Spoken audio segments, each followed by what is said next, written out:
Yo, halo. Kali ini saya mau berbagi beberapa hal yang biasa di Android, tapi bisa jadi luar biasa kalau di iPhone. Khususnya yang bukan dalam kondisi jailbreak ya, alias non-jailbreak, atau masih dalam sistem bawaannya. Oke, nggak usah makin lama, langsung aja, gas! Yang pertama, install aplikasi di luar dari toko aplikasi resmi, atau dalam hal ini, App Store. Kalau di Android, ini hal yang biasa. Karena dari dulu, memang Android bisa download file yang berformat APK, terus tinggal install aja lewat File Manager. Simple. Nah, kalau di iPhone, itu susah dan ribet. Banyak batasannya pula. Jadi untuk format filenya, kalau di iOS itu kan IPA. Nah, file ini nggak bisa kita install langsung, atau buka dari File Manager.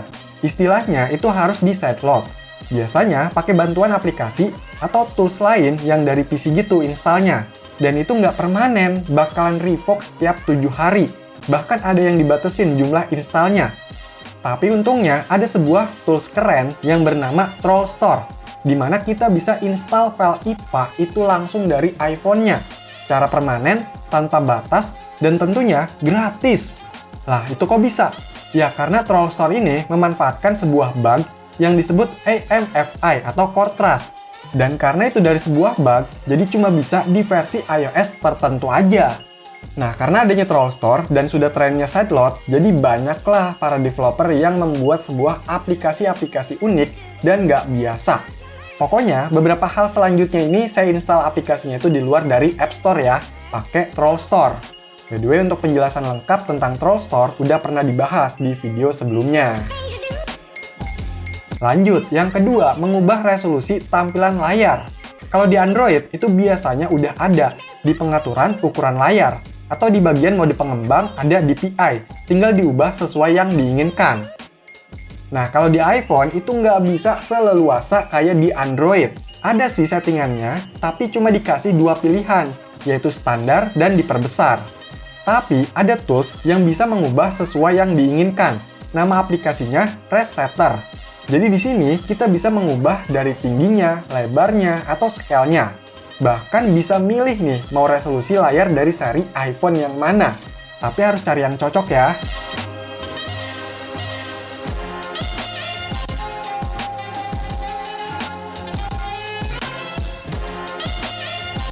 Yang ketiga, menjelajah File Manager.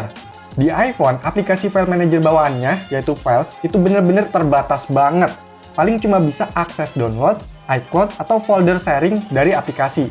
Sedangkan kalau di Android, itu kita bisa lebih bebas mau akses folder foto, folder musik, folder privat, atau data-data aplikasi dan sebagainya. Untuk bisa mengakses lebih dalam lagi, kalau di iPhone, bisa pakai aplikasi yang bernama Filza. Dengan ini, kita bisa lebih bebas lagi, mau buka atau ngambil file di sini lebih enak. Cuma memang, kalau struktur folder di iPhone itu lebih rumit ya. Harus dicari juga. Contohnya nih, kayak letak folder DCIM atau foto. Nah, ini juga kalau misalnya download file MP3, itu bisa ya dimasukin ke dalam aplikasi musik. Dengan cara pindahkan filenya ke folder library musik. Yang keempat, menjalankan game dengan emulator. Di iPhone, untuk aplikasi emulator, khususnya yang biasa dipakai seperti RetroArch, PPSSPP, Dolphin, dan lain-lain itu nggak ada. Beda kan sama Android, di mana emulator itu mudah didapat dan diinstal lewat Play Store. Ya, sebenarnya ada sih aplikasi emulatornya, walaupun nggak selengkap Android. Tapi karena nggak bisa masuk ke App Store, ya terpaksa installnya harus dari sideload, seperti pembahasan yang pertama tadi. Bisa pakai Troll Store, Alt Store, Scarlet, dan sebagainya. Tapi jujur, jangan terlalu berharap banyak untuk jalanin game pakai emulator di iPhone. Karena yang saya rasa itu masih kurang stabil dibandingkan Android.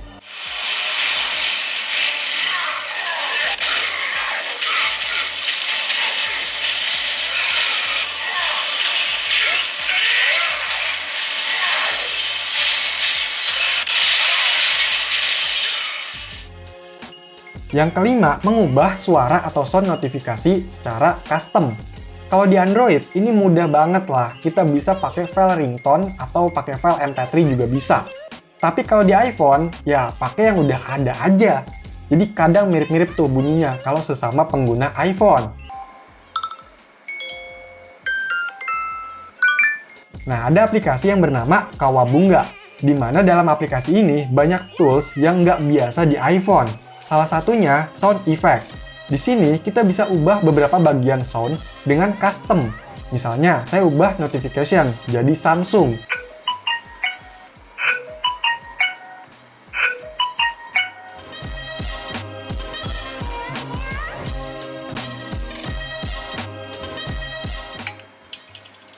Terus bisa juga nih sound lainnya, misal untuk lock screen, screenshot, message, dan lain-lain.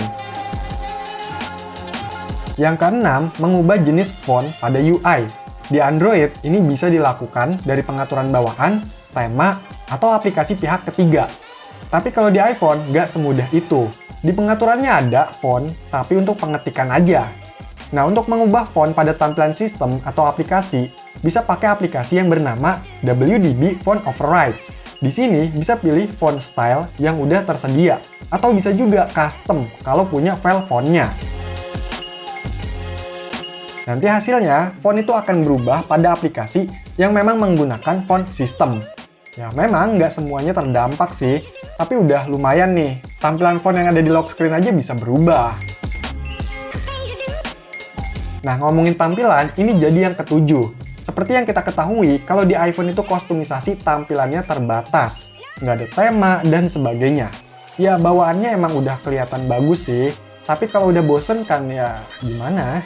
Kalau di Android, wah itu mah gampang. Bisa lewat tema, ganti launcher, dan sebagainya. Di iPhone, bisa juga nih merubah beberapa tampilan pada bagian tertentu. Misalnya mau pakai custom icon di home screen-nya dengan cepat, bisa pakai Blissboard. Terus bisa pakai aplikasi Kawabunga di bagian Springboard Tools untuk ngilangin dock, home bar, blur, dan lain-lain. Terus pakai aplikasi Trollbox bisa mengubah tampilan passcode, ngasih tulisan di bawah lock screen, ubah warna badge, dan masih banyak lagi. Bahkan bisa juga nih munculin fitur Dynamic Island pakai aplikasi Dynamic Cow. Gokil ya, walaupun emang nggak sebagus yang asli sih.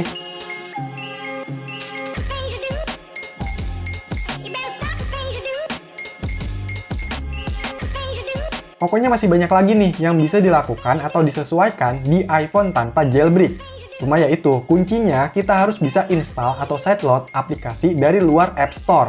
Dan karena beberapa hal tadi memanfaatkan celah atau bug, jadi nggak bisa diterapkan di semua seri iPhone maupun versi iOS-nya. Oh iya, di sini saya pakai iPhone XR dengan versi iOS 15.4. Mantep banget nih. Nah, ada tambahan lagi. Kalau di Android, bisa lebih leluasa upgrade atau downgrade versi tertentu. Tapi kalau di iPhone, itu susah dan nggak bisa diprediksi. Karena ada yang namanya firmware signed, berarti jalurnya masih terbuka untuk upgrade atau downgrade, dan ada unsigned, itu kebalikannya. Untuk iPhone non-jailbreak, itu masih susah ya. Jadi, itulah ribetnya iPhone. Tapi seperti biasa, kalau yang pakainya tinggal pakai sih ya enjoy aja, nggak ada masalah. Kebanyakan memang pengguna iPhone itu nggak mau ribet oprek-oprek, karena udah merasa bagus gitu kan. Tapi ya kalau yang suka oprek-oprek, pasti gatel. Oke, jadi itulah beberapa hal yang biasa di Android, tapi bisa jadi luar biasa kalau di iPhone. Silahkan dikomentarin, like, share, dan subscribe channel ini. Terima kasih.